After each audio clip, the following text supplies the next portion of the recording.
Salam dəyərli izləyicilər, 2600 manat bir dəfəlik müavinət kimlərə ödəniləcək? Azərbaycan Prezidentinin imzaladığı fərmanla valideynlərini itirmiş və valideyn himayəsindən məhrum olmuş uşaqlara, habelə onların arasından olan şəxslərə ümumi təhsil, peşə təhsili, orta ixtisas təhsili və ali təhsil müəssisələrini bitirdikləri zaman 2600 manat bir dəfəlik müavinət ödəniləcək. Bu barədə deputat Vüqar Bayramov qeyd edir ki, yeni qaydalara əsasən həmin vətəndaşlar təhsil pilləsini başa vuran zaman dövlət büdcəsindən maliyyə dəstəyi əldə eləyəcəklər. Əvvəllər həmin şəxslər mövsümü paltar və ayaqqabı, habelə ölkə üzrə orta əmək haqqının 2 mislindən az olmamaqla bir dəfəlik pul vəsaiti ilə təmin olunurdular. Son fərmanla müavinət məbləğində artımlar həyata keçirilməklə yanaşı vəsait də dəqiqləşdirilir. Digər müavinətlərdə olduğu kimi bu müavinət almaq hüququ yarandıqdan sonra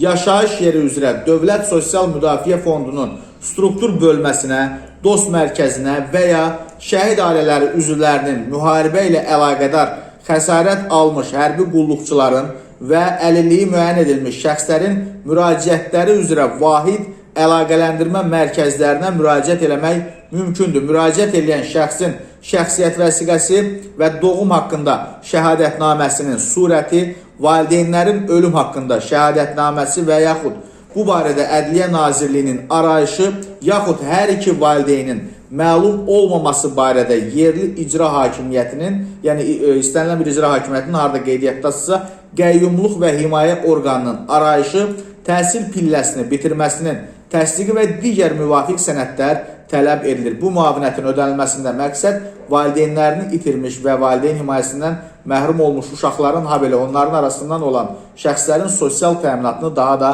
gücləndirməkdir.